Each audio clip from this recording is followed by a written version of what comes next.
9 live ನ್ಯೂಸ್ಗೆ ಸ್ವಾಗತ. ನಾನು ದಿಯಾ. ಈಗ ಮೊದಲಿಗೆ ಈ ದಿನದ ಹೆಡ್ಲೈನ್ಸ್.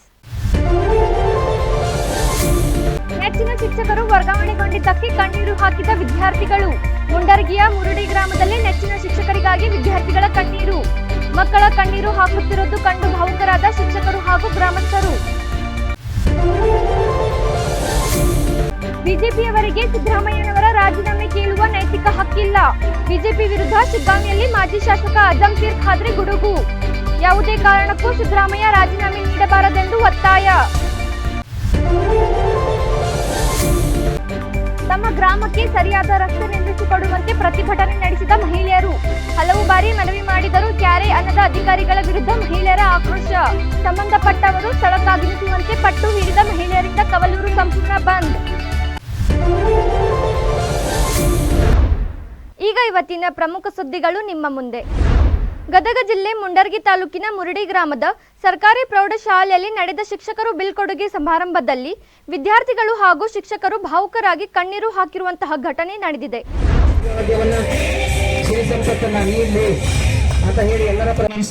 ಅವರ ಶ್ರೀಮತಿಯವರ ಹೆಸರು ಲಕ್ಷ್ಮಿ, ಮಗ ಋತಿಕ್, ಮಗಳು ಪ್ರಜ್ಞಾ. ಮುರುಡಿ ಸರ್ಕಾರಿ ಪ್ರೌಢಶಾಲೆ ಶಿಕ್ಷಕರಾದ ಚಂದ್ರಪ್ಪ ಬೇವಿನ ಮರದ್, ಬಸವರಾಜ್ ಸೌಂದಲಗಿ, ರಾಜಪ್ಪ ಭಿನ್ನಾಳ್ ಎಂಬ ಶಿಕ್ಷಕರು ಮುರುಡಿ ಗ್ರಾಮದಿಂದ ಬೇರೆ ಶಾಲೆಗೆ ವರ್ಗಾವಣೆಗೊಂಡಿದ್ದು, ಅವರನ್ನು ಸತ್ಕರಿಸುವುದಕ್ಕಾಗಿ ಗ್ರಾಮಸ್ಥರು ಅದ್ಧೂರಿ ಬೀಳ್ಕೊಡುಗೆ ಸಮಾರಂಭ ಹಮ್ಮಿಕೊಂಡಿದ್ದರು. ಗ್ರಾಮ ಪಂಚಾಯತ್ ಅಧ್ಯಕ್ಷರು, ಉಪಾಧ್ಯಕ್ಷರು, ಸದಸ್ಯರು ಗ್ರಾಮಸ್ಥರಿಂದ ಅದ್ಧೂರಿಯಾಗಿ ಹಮ್ಮಿಕೊಂಡಿದ್ದ ಸಮಾರಂಭದಲ್ಲಿ ಬಹುತೇಕರು ಭಾವುಕರಾಗಿ ಕಂಡುಬಂದರು. ಈ ವೇಳೆ ವಿದ್ಯಾರ್ಥಿಗಳು ಸೇರಿದಂತೆ ಶಿಕ್ಷಕರು ಕಣ್ಣೀರು ಹಾಕಿದ ಪ್ರಸಂಗವೂ ಕೂಡ ನಡೆಯಿತು. ಕಳೆದ 12 ವರ್ಷಗಳಿಂದಲೂ ಮುರುಡಿ ಗ್ರಾಮದಲ್ಲಿ ಸೇವೆ ಸಲ್ಲಿಸುತ್ತಿದ್ದ ಶಿಕ್ಷಕರು ಅತ್ಯುತ್ತಮ ಸೇವೆ ಸಲ್ಲಿಸುವುದರ ಮೂಲಕ ವಿದ್ಯಾರ್ಥಿಗಳು ಗ್ರಾಮಸ್ಥರಿಗೆ ಅಚ್ಚುಮೆಚ್ಚಿನವರೆನಿಸಿಕೊಂಡಿದ್ದರು. ಹೀಗಾಗಿ ಹಳೆಯ ವಿದ್ಯಾರ್ಥಿಗಳು ಸಹ ಶಿಕ್ಷಕರ ಸೇವೆಗೆ ಮೆಚ್ಚುಗೆ ಸೂಚಿಸುವುದರ ಜತೆಗೆ ಮುರುಡಿ ಮತ್ತು ಮುರುಡಿ ತಾಂಡಾ ಗ್ರಾಮದ ಹಳೆಯ ವಿದ್ಯಾರ್ಥಿಗಳಿಂದ ಶಿಕ್ಷಕರಿಗೆ ಸನ್ಮಾನವನ್ನು ಸಹ ನೆರವೇರಿಸಲಾಯಿತು. ನಮ್ಮ ತಾಲೂಕಿನ ಕ್ಷೇತ್ರ ಶಿಕ್ಷಣಾಧಿಕಾರಿಗಳಾದಂಥ ಪಡ್ನೇಸಿ ಸರ್ ಅವರೇ, ಸಮನ್ವಯ ಅಧಿಕಾರಿಗಳೇ ಹಾಗೂ ಮುಖ್ಯೋಪಾಧ್ಯಾಯರೇ, SDMC ಸದಸ್ಯರೇ, ಸರ್ ರಾಜಪ್ ಸರ್, ಇವರಿಗೂ ಕೂಡ ಎಲ್ಲರಿಗೂ ನಮಸ್ಕರಿಸುತ್ತಾ, ಇನ್ನು ಬೀಳ್ಕೊಡುಗೆ ಸಮಾರಂಭದಲ್ಲಿ ಕ್ಷೇತ್ರ ಶಿಕ್ಷಣಾಧಿಕಾರಿಗಳು, CRP, BRP ಹಾಗೂ SDMC, ಗ್ರಾಮ ಪಂಚಾಯತ್ ಅಧ್ಯಕ್ಷರು, ಉಪಾಧ್ಯಕ್ಷರು ಮತ್ತು ಸದಸ್ಯರು ಹಾಗೂ ಗ್ರಾಮದ ಗುರು ಹಿರಿಯರು, ವಿದ್ಯಾರ್ಥಿಗಳು ಪಾಲ್ಗೊಂಡಿದ್ದರು. ರಿಯಾಯಿತಿ ದರದಲ್ಲಿ ಕೊಡ ಮಾಡುವ ಹಿಂಗಾರು ಹಂಗಾಮಿನ ಬಿತ್ತನೆ ಬೀಜ ವಿತರಣೆಯನ್ನು ಕಾಂಗ್ರೆಸ್ ಪಕ್ಷದ ಯುವ ಮುಖಂಡ ಹಾಗೂ ರೋಣಪಟ್ಟಣ ಪಂಚಾಯಿತಿ ಉಪಾಧ್ಯಕ್ಷ ಮಿಥುನ್ ಜಿ ಪಾಟೀಲ್ ಅವರು ಕಡಲೆ ಬೀಜಗಳನ್ನು ರೈತರಿಗೆ ವಿತರಿಸುವ ಮೂಲಕ ಚಾಲನೆ ನೀಡಿದರು. ಕೃಷಿ ಇಲಾಖೆಯಿಂದ ಕೊಡಮಾಡುವ ಹಿಂಗಾರು ಹಂಗಾಮಿನ ಬಿತ್ತನೆ ಬೀಜಗಳನ್ನು ಗದಗ ಜಿಲ್ಲೆಯ ತಿಮ್ಮಾಪುರ ಗ್ರಾಮದ ಪ್ರಾಥಮಿಕ ಕೃಷಿ ಪತ್ತಿನ ಸಹಕಾರಿ ಸಂಘದ ಆವರಣದಲ್ಲಿ ವಿತರಿಸಿ ಮಾತನಾಡಿದ ಅವರು, ರೈತರಿಗೆ ಸರ್ಕಾರ ಕೃಷಿ ಇಲಾಖೆಯಿಂದ ಅನೇಕ ಯೋಜನೆಗಳನ್ನು ರೂಪಿಸಿ ಜಾರಿಗೆ ತಂದಿದೆ. ಅದರಲ್ಲಿ ಪ್ರಮುಖವಾಗಿ ರೈತರಿಗೆ ಬಿತ್ತನೆ ಮಾಡಲು ಅನುಕೂಲವಾಗುವಂತೆ ರಿಯಾಯಿತಿ ದರದಲ್ಲಿ ಬೀಜ, ರಾಸಾಯನಿಕ ಗೊಬ್ಬರ ಹಾಗೂ ಕೀಟನಾಶಕಗಳನ್ನು ವಿತರಣೆ ಮಾಡುತ್ತಿದ್ದು, ರೈತರು ಇದರ ಸದುಪಯೋಗ ಪಡೆದುಕೊಂಡು ಬಿತ್ತನೆ ಮಾಡಿ ಉತ್ತಮ ಫಸಲು ಪಡೆದು ಆರ್ಥಿಕವಾಗಿ ಸದೃಢರಾಗಬೇಕೆಂದು ಕರೆ ನೀಡಿದರು. ಯಾರ್ಯಾರಿಗೆ ರೈತರಿಗೆ ಏನೇನು ಅನುಕೂಲ ಆಗಬೇಕಂದ್ರೆ ಒಂದು ಕಾರ್ಯಕ್ರಮಗಳನ್ನ ತಾವೆಲ್ಲ ಉಪಯೋಗ ಮಾಡ್ಕೋರಿ. ಇನ್ನು ಇದೇ ಸಂದರ್ಭದಲ್ಲಿ ಉಪಸ್ಥಿತರಿದ್ದ ಗದಗ ಬೆಟಗೇರಿ ರೈತ ಸಂಪರ್ಕ ಕೇಂದ್ರದ ಕೃಷಿ ಅಧಿಕಾರಿ ವೀರಣ್ಣ ಗಡಾದ್ ಮಾತನಾಡಿ ಹೆಚ್ಚಿನ ಇಳುವರಿ ಪಡೆಯುವುದರ ಕುರಿತಾಗಿ ಮಾಹಿತಿ ನೀಡಿದರು.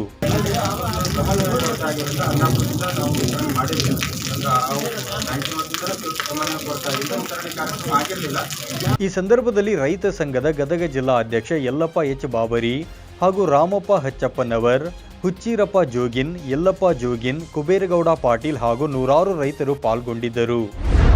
ಪ್ರತಿಯೊಬ್ಬರು ತಮ್ಮ ಮನೆಯ ಸುತ್ತಮುತ್ತ ಸ್ವಚ್ಛತೆ ಕಾಪಾಡುವ ಮೂಲಕ ಸಾಂಕ್ರಾಮಿಕ ರೋಗಗಳನ್ನು ತಡೆಗಟ್ಟಲು ಕೈಜೋಡಿಸಬೇಕು ಎಂದು ಬಳ್ಳಾರಿ ಜಿಲ್ಲಾ ಆರೋಗ್ಯ ಮತ್ತು ಕುಟುಂಬ ಕಲ್ಯಾಣ ಅಧಿಕಾರಿ ಡಾಕ್ಟರ್ ಯಲ್ಲಾ ರಮೇಶ್ ಬಾಬು ಅವರು ಹೇಳಿದರು.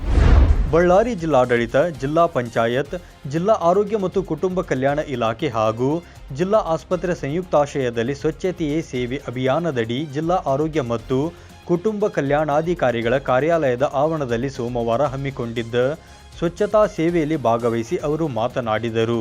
ಸಾರ್ವಜನಿಕರು ಕಸ ಕಡ್ಡಿಗಳನ್ನು ಚರಂಡಿಯಲ್ಲಿ ಹಾಕದೆ ಕಸದ ವಾಹನದಲ್ಲಿ ಹಾಕುವ ಮೂಲಕ ಡೆಂಗ್ಯೂ ನಿಯಂತ್ರಣಕ್ಕೆ ಸಹಕರಿಸಬೇಕು. ನೀರಿನ ಮೂಲಗಳನ್ನು ಸ್ವಚ್ಛವಾಗಿಟ್ಟುಕೊಳ್ಳುವ ಮೂಲಕ ವಾಂತಿ ಭೇದಿಗಳಂತಹ ಕಾಯಿಲೆಗಳನ್ನು ನಿಯಂತ್ರಿಸಲು ಪ್ರತಿಯೊಬ್ಬರು ಕೈಜೋಡಿಸಬೇಕೆಂದು ಕರೆ ನೀಡಿದರು.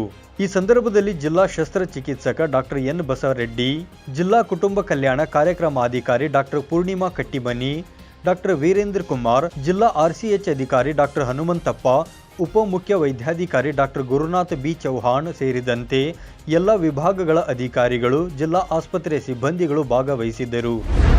ನಾಡ ಹಬ್ಬ ಮೈಸೂರು ದಸರಾ ಮಹೋತ್ಸವದ ಹಿನ್ನೆಲೆ ರಾಜ್ಯ ಸರ್ಕಾರದ ಪರವಾಗಿ ಸಮಾಜ ಕಲ್ಯಾಣ ಹಾಗೂ ಮೈಸೂರು ಜಿಲ್ಲಾ ಉಸ್ತುವಾರಿ ಸಚಿವರಾದ ಡಾಕ್ಟರ್ H. ಮಹಾದೇವಪ್ಪ ಅವರು ಮೈಸೂರು ರಾಜ ವಂಶಸ್ಥರಾದ ಪ್ರಮೋದಾದೇವಿ ಒಡೆಯರ್ ಅವರಿಗೆ ಅಧಿಕೃತ ಆಹ್ವಾನ ನೀಡಿದರು. ಅರಮನೆಯಲ್ಲಿರುವ ನಿವಾಸದಲ್ಲಿ ರಾಜವಂಶಸ್ಥರಾದ ಪ್ರಮೋದಾದೇವಿ ಒಡೆಯರ್ ಅವರನ್ನು ಭೇಟಿಯಾಗಿ ಸಾಂಪ್ರದಾಯಿಕವಾಗಿ ಫಲ ತಾಂಬೂಲ ನೀಡಿ ದಸರಾ ಉತ್ಸವಕ್ಕೆ ಆತ್ಮೀಯವಾಗಿ ಆಹ್ವಾನಿಸಿ ಸರ್ಕಾರದಿಂದ ಪ್ರತಿ ವರ್ಷ ನೀಡಲಾಗುವ ಗೌರವಧನದ ಚೆಕ್ ನೀಡಿದರು.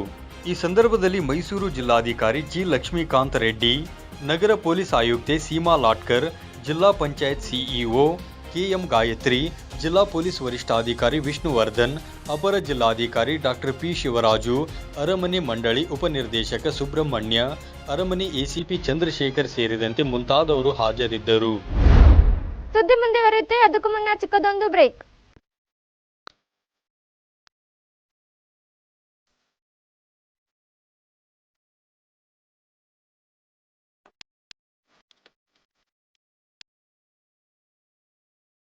ನೀವು ವೀಕ್ಷಿಸಲೇಬೇಕಾದ ಎಕ್ಸ್ಕ್ಲೂಸಿವ್ ಸುದ್ದಿಗಳು, ಪ್ರಮುಖ ಮಾಹಿತಿಗಳು, ಸಖತ್ ಮನರಂಜನೆ ಹಾಗೂ ಜನಪ್ರಿಯ ಕಾರ್ಯಕ್ರಮಗಳು ನಮ್ಮ ವಾಹಿನಿಯಲ್ಲಿ. ದಿನನಿತ್ಯದ ಸಮಗ್ರ ಸುದ್ದಿಗಳಿಗಾಗಿ ವೀಕ್ಷಿಸಿ ಉತ್ತರ ಕರ್ನಾಟಕದ ನಿಮ್ಮ ಹೆಮ್ಮೆಯ ಸುದ್ದಿ ವಾಹಿನಿ 9 ಲೈವ್. ಇದು ಸತ್ಯದ ಪ್ರತಿರೂಪ. 9 ಲೈವ್ ವಾಹಿನಿ ಇದೀಗ ಹ್ಯಾಪಿ ಕೇಬಲ್ ನೆಟ್ವರ್ಕ್ ನಲ್ಲಿ ಚಾನೆಲ್ ನಂಬರ್ 132ರಲ್ಲಿ ಹಾಗೂ ಡೆನ್ ಕೇಬಲ್ ನೆಟ್ವರ್ಕ್ ನಲ್ಲಿ ಚಾನೆಲ್ ನಂಬರ್ 746ರಲ್ಲಿ ವೀಕ್ಷಿಸಬಹುದು. 9 ಲೈವ್ ಚಾನೆಲ್ ಇದೀಗ ಸೋಷಿಯಲ್ ಮೀಡಿಯಾಗಳಾದ ಯೂಟ್ಯೂಬ್, ಫೇಸ್ಬುಕ್ ಹಾಗೂ ಇನ್ಸ್ಟಾಗ್ರಾಂನಲ್ಲೂ ವೀಕ್ಷಿಸಬಹುದು. 9 ಲೈವ್ ವಾಹಿನಿಯ ಜನಪ್ರಿಯ ಕಾರ್ಯಕ್ರಮ ಶುಚಿ ರುಚಿ.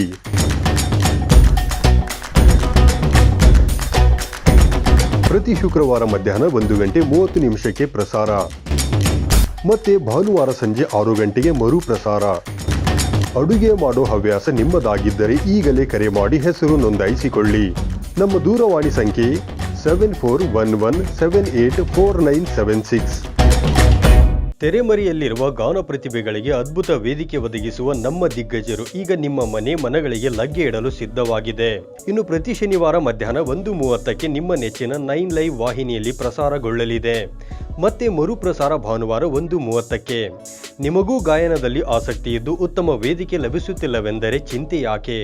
ಕೂಡಲೇ ನಮ್ಮ ದೂರವಾಣಿ ಸಂಖ್ಯೆ 7349416023ಗೆ ಸಂಪರ್ಕಿಸಿ. ಕಾರ್ಯಕ್ರಮದಲ್ಲಿ ನೀವು ಪಾಲ್ಗೊಳ್ಳಿ. ಬ್ರೇಕ್ ನಂತರ 9 ಲೈವ್ ನ್ಯೂಸ್ಗೆ ಸ್ವಾಗತ. ಸಾಗರದ ಶ್ರೀ ಶೃಂಗೇರಿ ಶಂಕರ ಮಠದಲ್ಲಿ ಅಕ್ಟೋಬರ್ 3ರಿಂದ 12ರವರೆಗೆ ಶರನ್ನವರಾತ್ರಿ ಪ್ರಯುಕ್ತ ಪ್ರತಿದಿನ ವಿಶೇಷ ಧಾರ್ಮಿಕ ಕಾರ್ಯಕ್ರಮಗಳು ಜರುಗಲಿವೆ ಎಂದು ಧರ್ಮದರ್ಶಿ ಅಶ್ವಿನ್ ಕುಮಾರ್ ಮಾಹಿತಿ ನೀಡಿದರು. ಪ್ರತಿ ದಿವಸ ಶಾಂಕರ ಸ್ತೋತ್ರಗಳ ಸಂಜೆ ಹೊತ್ತು ಶಾಂಕರ ಸ್ತೋತ್ರಗಳ ಸಮರ್ಪಣೆ ಇರುತ್ತದೆ. ವಿವಿಧ ಭಜನಾ ಮಂಡಳಿಗಳಿಂದ ಸಂಗೀತದ ಕಾರ್ಯಕ್ರಮಗಳು. ಸಾಗರದ ಪತ್ರಿಕಾ ಭವನದಲ್ಲಿ ಸುದ್ದಿಗೋಷ್ಠಿಯಲ್ಲಿ ಮಾತನಾಡಿ, ಸಾಗರದ ಶೃಂಗೇರಿ ಶಂಕರ ಮಠದಲ್ಲಿ ಶರನ್ನವರಾತ್ರಿ ಪ್ರಯುಕ್ತ ಹೋಮ ಹವನಗಳು ಮತ್ತು ಸಾಂಸ್ಕೃತಿಕ ಕಾರ್ಯಕ್ರಮಗಳ ಜೊತೆಗೆ 2 ಸಾಧಕರುಗಳಿಗೆ ಶ್ರೀ ಶಾರದಾ ಪ್ರಸಾದಂ ಪುರಸ್ಕಾರ ಕಾರ್ಯಕ್ರಮಗಳನ್ನು ಆಯೋಜಿಸಲಾಗಿದೆ. ಅಲ್ಲದೆ ಪ್ರತಿದಿನವೂ ವಿಶೇಷ ಪೂಜೆ, ವಿಶೇಷ ಅಲಂಕಾರ, ಸಪ್ತಪದಿ ಪಾರಾಯಣ, ವಿವಿಧ ಹವನಗಳು, ಕುಂಕುಮಾರ್ಚನೆ, ಅಷ್ಟವಧಾನ ಸೇವೆ ಜೊತೆಗೆ ವಿವಿಧ ಸಾಂಸ್ಕೃತಿಕ ಕಾರ್ಯಕ್ರಮಗಳನ್ನು ಆಯೋಜಿಸಿದ್ದೇವೆ ಎಂದು ತಿಳಿಸಿದರು. 9 ದಿವಸಗಳ ಈ ಕಾರ್ಯಕ್ರಮದಲ್ಲಿ ಪ್ರತಿ ದಿವಸ ವಿವಿಧ ಹೋಮಗಳು ಇರುತ್ತದೆ. ಆಮೇಲೆ ಸಾಂಸ್ಕೃತಿಕ ಕಾರ್ಯಕ್ರಮಗಳು ಸಹ ಇರುತ್ತದೆ. 5ನೇ ತಾರೀಕಿನಂದು ನಾವು ಪ್ರತಿ ವರ್ಷ 2 ಜನಕ್ಕೋ 3 ಜನಕ್ಕೋ ಶಾರದಾ ಪ್ರಸಾದ ಅಂತ ಹೇಳುವಂಥ ಒಂದು ಪುರಸ್ಕಾರವನ್ನು ಕೊಡುವಂತಹ ಒಂದು ಕಾರ್ಯಕ್ರಮವನ್ನು ಅನೇಕ ವರ್ಷಗಳಿಂದ ನಾವು ಮಾಡ್ತೀವಿ. ಸುದ್ದಿಗೋಷ್ಠಿಯಲ್ಲಿ ಸವಿತಾ ಶ್ರೀಕಾಂತ್, ಪ್ರಭಾ ವೆಂಕಟೇಶ್, ಕಸ್ತೂರಿ ಕೃಷ್ಣಮೂರ್ತಿ, ನಂಜುಂಡಸ್ವಾಮಿ, ಐವಿ ಹೆಗಡೆ ಉಪಸ್ಥಿತರಿದ್ದರು. ಕಳೆದ ಕಳೆದ 15 ವರ್ಷಗಳಿಂದ ತಮ್ಮ ಗ್ರಾಮದ ರಸ್ತೆಗಳು ಸಂಪೂರ್ಣ ಹಾಳಾಗಿ ಅಸುರಕ್ಷಿತವಾಗಿವೆ ಎಂದು ಸಿಡಿದೆದ್ದ ಮಹಿಳೆಯರು ರಸ್ತೆ ಬಂದ್ ಮಾಡಿ ಪ್ರತಿಭಟನೆ ನಡೆಸಿದ ಘಟನೆ ಕೊಪ್ಪಳ ತಾಲೂಕಿನ ಕವಲೂರು ಗ್ರಾಮದಲ್ಲಿ ನಡೆದಿದೆ.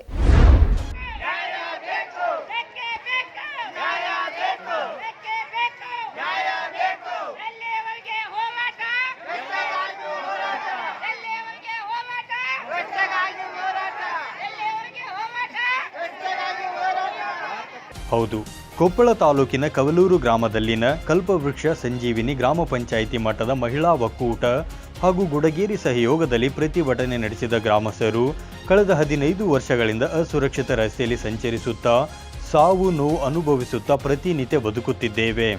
ತಗ್ಗುಗುಂಡಿಯಿಂದ ಕೂಡಿದ ರಸ್ತೆಯಲ್ಲಿ ತುರ್ತು ಸಂದರ್ಭದಲ್ಲಿ ಗರ್ಭಿಣಿ ಮಹಿಳೆಯರು, ವಯಸ್ಕರರು, ಚಿಕ್ಕ ಮಕ್ಕಳು ಸರಿಯಾದ ಸಮಯಕ್ಕೆ ಪಕ್ಕದ ಪಟ್ಟಣಕ್ಕೆ ತಲುಪದೆ ಸಾವುಗಳಾಗಿರುವುದು ಇದೆ. ರಸ್ತೆ ಅಪಘಾತಗಳು ಸಂಭವಿಸಿ ತೀವ್ರತರ ಗಾಯಗಳು ಆಗಿದ್ದು ಇದೆ. ಈ ಭಾಗದ ರಸ್ತೆಗಳು ಹಾಳಾಗಿದ್ದರ ಕಾರಣ ಬಸ್ ಸಂಚಾರ ನಿಂತು ನಮ್ಮ ಗ್ರಾಮದ ಮಕ್ಕಳು ಶಿಕ್ಷಣದಿಂದ ವಂಚಿತರಾಗಿದ್ದಾರೆ. ಹೀಗಾಗಿ ರಸ್ತೆ ಸುಧಾರಿಸುವಂತೆ ಹಲವು ಬಾರಿ ಹೋರಾಟ ಮಾಡಿದರೂ ಸಂಬಂಧಿಸಿದವರು ಇತ್ತ ಗಮನ ಹರಿಸಿಲ್ಲ. ಕವಲೂರು ಗ್ರಾಮವನ್ನು ಕೇವಲ ಚುನಾವಣೆಗೆ ಮತ ಪಡೆಯಲು ಮಾತ್ರ ಬಳಸಿಕೊಳ್ಳಲಾಗುತ್ತಿದೆ. ಈ ಭಾಗಕ್ಕೆ ನಾಗರಿಕ ಸೌಲಭ್ಯ ಕಲ್ಪಿಸುವಲ್ಲಿ ಅಧಿಕಾರಿಗಳು ಮತ್ತು ಜನಪ್ರತಿನಿಧಿಗಳು ವಿಫಲರಾಗಿದ್ದಾರೆಂದು ಪ್ರತಿಭಟನಾಕಾರರು ಆಕ್ರೋಶವನ್ನು ವ್ಯಕ್ತಪಡಿಸಿದರು. ಮೇನ್ ರಸ್ತೆ ನಿರ್ಮಾಣ ಆಗಬೇಕು ಅಷ್ಟೇ. ನಾವು ಆ ಅಧಿಕಾರಿಗಳನ್ನು ಬೈಯೋದು, ಈ ಅಧಿಕಾರಿಗಳನ್ನು ಬೈಯೋದು ಯಾವುದು ಮಾಡಾಗಿಲ್ಲ. ನಾವೆಲ್ಲ ಮಹಿಳೆಯರು ಸೇರ್ಕೊಂಡು ರಸ್ತೆ ನಿರ್ಮಾಣ ಮಾಡ್ತೀವಿ ಅಂತ ಬಂದು ಅಧಿಕಾರಿಗಳು ಬಂದು ಲಿಖಿತ ರೂಪದಲ್ಲಿ ನಮ್ಗೆ ಇದು ಮಾಡಿಕೊಟ್ರಂದ್ರೆ ನಾವು ಇಲ್ಲಿಗೆ ನಾವು ಎಲ್ಲರ ಪರವಾಗಿ, ವಿದ್ಯಾರ್ಥಿಗಳ ಪರವಾಗಿ, ಗರ್ಭಿಣಿಯರ ಪರವಾಗಿ, ವಯಸ್ಕರ ಪರವಾಗಿ, ಆಮೇಲೆ ಇವೆಲ್ಲ ತೊಂದರೆಗಳಿಂದ ನಾವು ಮುಕ್ತರಾಗಬೇಕು ಅಂತ ಹೇಳಿ ಎಲ್ಲರೂ ನಿರ್ಧಾರ ಮಾಡಿ ಹೋರಾಟಕ್ಕೆ ನಿಂತಿದ್ದೀವಿ. ಇನ್ನು ಪ್ರತಿಭಟನಾರ್ಥವಾಗಿ ಕವಲೂರು ಗ್ರಾಮ ಬಂದ್ ಮಾಡಿ ಪಂಚಲಿಂಗೇಶ್ವರ ದೇವಸ್ಥಾನದಿಂದ ಗ್ರಾಮದ ಪ್ರಮುಖ ಬೀದಿಯಲ್ಲಿ ಸಂಚರಿಸಿ ಹೊಸ ಬಸ್ ನಿಲ್ದಾಣ ಹಾಗೂ ಪಂಚಾಯತ್ ಹತ್ತಿರ ಜಮಾಯಿಸಿದ ಪ್ರತಿಭಟನಾಕಾರರು ಸಂಬಂಧಪಟ್ಟ ಅಧಿಕಾರಿಗಳು ಸ್ಥಳಕ್ಕೆ ಬರುವವರೆಗೂ ಪ್ರತಿಭಟನೆ ಮುಂದುವರಿಸುವುದಾಗಿ ಈ ವೇಳೆ ತಿಳಿಸಿದರು. ಯಾತಕ್ಕಾಗಿ ಹೋರಾಟ? ಇನ್ನು ಪ್ರತಿಭಟನೆಯಲ್ಲಿ ಗ್ರಾಮದ ಮಹಿಳೆಯರು, ವಿದ್ಯಾರ್ಥಿಗಳು, ಯುವಕರು, ಗ್ರಾಮದ ರೈತರು ಮತ್ತು ಮುಖಂಡರು ಭಾಗಿಯಾಗಿದ್ದರು. ಸಿಎಂ ಸಿದ್ದರಾಮಯ್ಯನವರನ್ನ ಬೆಂಬಲಿಸಿ ಶಿಗ್ಗಾಂವಿ ತಾಲೂಕಿನ ಬಾಡ ಗ್ರಾಮದಿಂದ ಪಾದಯಾತ್ರೆ ಕೈಗೊಂಡ ಮಾಜಿ ಶಾಸಕ ಅಜಂಪೀರ್ ಖಾದ್ರಿ ಸಿದ್ದರಾಮಯ್ಯ ಅವರು ಯಾವುದೇ ಕಾರಣಕ್ಕೂ ರಾಜೀನಾಮೆ ನೀಡಬಾರದು ಎಂದು ಒತ್ತಾಯಿಸಿದರು. ಸಿಎಂ ಸಿದ್ದರಾಮಯ್ಯನವರನ್ನು ಬೆಂಬಲಿಸಿ ಶಿಗ್ಗಾಂವಿ ತಾಲೂಕಿನ ಬಾಡ ಗ್ರಾಮದಿಂದ ಪಾದಯಾತ್ರೆ ಕೈಗೊಂಡ ಮಾಜಿ ಶಾಸಕ ಅಜಂಪೀರ್ ಖಾದ್ರಿ ನೇತೃತ್ವದ ಕಾಂಗ್ರೆಸ್ ಕಾರ್ಯಕರ್ತರು ಸಿದ್ದರಾಮಯ್ಯ ಅವರು ಯಾವುದೇ ಕಾರಣಕ್ಕೂ ರಾಜೀನಾಮೆ ನೀಡಬಾರದೆಂದು ಒತ್ತಾಯಿಸಿದರು. ಮೂಡಾ ಪ್ರಕರಣ ಸಂಬಂಧಿ ಸಿಎಂ ಸಿದ್ದರಾಮಯ್ಯ ಅವರು ರಾಜೀನಾಮೆ ನೀಡಬಾರದು ಎಂದು ಒತ್ತಾಯಿಸಿ ಅಜಂಪೀರ್ ಖಾದ್ರಿ ನೇತೃತ್ವದಲ್ಲಿ ಬಾಡ ಗ್ರಾಮದಿಂದ ಶಿಗ್ಗಾಂವಿ ಪಟ್ಟಣದವರೆಗೆ 12 ಕಿಲೋಮೀಟರ್ ಪಾದಯಾತ್ರೆ ಮಾಡುವ ಮೂಲಕ ಕಾಂಗ್ರೆಸ್ ಕಾರ್ಯಕರ್ತರು ಬಿಜೆಪಿಯ ಸುಳ್ಳು ಆರೋಪವನ್ನು ಖಂಡಿಸಿ ಪ್ರತಿಭಟಿಸಿ ಬಿಜೆಪಿಯ ವಿರುದ್ಧ ಆಕ್ರೋಶವನ್ನು ಹೊರಹಾಕಿದರು. ಬಿಜೆಪಿ ವಿರುದ್ಧ ಘೋಷಣೆ ಕೂಗುತ್ತಾ ಪಾದಯಾತ್ರೆ ಮೂಲಕ ಪಟ್ಟಣಕ್ಕೆ ಆಗಮಿಸಿದ ಪ್ರತಿಭಟನಾಕಾರರು ಡಾಕ್ಟರ್ BR ಅಂಬೇಡ್ಕರ್ ಹಾಗೂ ಕಿತ್ತೂರು ರಾಣಿ ಚೆನ್ನಮ್ಮ ಮೂರ್ತಿಗೆ ಮಾಲಾರ್ಪಣೆ ಮಾಡಿದರು. ಈ ವೇಳೆ ಮಾಜಿ ಶಾಸಕ ಅಜಂಪೀರ್ ಖಾದ್ರಿ ಮಾತನಾಡಿ, ಸಿದ್ದರಾಮಯ್ಯನವರ ಪರವಾಗಿ ನಾವೆಲ್ಲರೂ ಇದ್ದು ಅವರು ರಾಜೀನಾಮೆ ನೀಡಬಾರದು. ಭ್ರಷ್ಟಾಚಾರ ರಹಿತ ಆಡಳಿತ ನೀಡಿದ ಸಿದ್ದರಾಮಯ್ಯನವರ ವಿರುದ್ಧ ಬಿಜೆಪಿ ಷಡ್ಯಂತ್ರ ಮಾಡುತ್ತಿದೆ. ರಾಜಭವನವನ್ನು ಬಿಜೆಪಿ ದುರುಪಯೋಗ ಪಡಿಸಿಕೊಳ್ಳುತ್ತಿದೆ ಎಂದು ಆಕ್ರೋಶವನ್ನು ವ್ಯಕ್ತಪಡಿಸಿದರು. ಭಾರತೀಯ ಜನತಾ ಪಾರ್ಟಿಯವ್ರಿಗೆ ಏನು ನೈತಿಕ ಹಕ್ಕಿದೆ? ಅವ್ರ ಮೇಲೆ FR ಆಗಿದೆ, ಅವ್ರ ಮೇಲೆ ಅನೇಕ ಕೇಸುಗಳಿದಾವೆ. ಇವತ್ತು ಅವ್ರಿಗೆ ನೈತಿಕತೆ ಇಲ್ಲ. ಇವತ್ತು ರಾಜ್ಯದಲ್ಲಿ ಸಿದ್ದರಾಮಯ್ಯ ಸಾಹೇಬರ ಜನಪ್ರಿಯ ಪಂಚ ಗ್ಯಾರಂಟಿ ಇವತ್ತು ಬಹಳ ಜನಪ್ರಿಯ ಆಗಿದ್ದಾವೆ. ಇನ್ನು ಪಾದಯಾತ್ರೆಯಲ್ಲಿ ಮುಖಂಡರಾದ ಶಿವರಾಜ್ ಅಮರಾಪುರ್, ಅಣ್ಣಪ್ಪ ಲಮಾಣಿ, ಅಣ್ಣಪ್ಪ ನಡಟ್ಟಿ, ಫಯಾಜ್ ಅಹ್ಮದ್ ಸವಣೂರು ಸೇರಿದಂತೆ ಅನೇಕರು ಪಾಲ್ಗೊಂಡಿದ್ದರು. ಇವಿಷ್ಟು ಹೊತ್ತಿನ ಪ್ರಮುಖ ಸುದ್ದಿಗಳು. ನಿರಂತರ ಸುದ್ದಿಗಳಿಗಾಗಿ ನೋಡ್ತಾ ಇರಿ 9 ಲೈವ್ ನ್ಯೂಸ್. ಇದು ಸತ್ಯದ ಪ್ರತಿರೂಪ.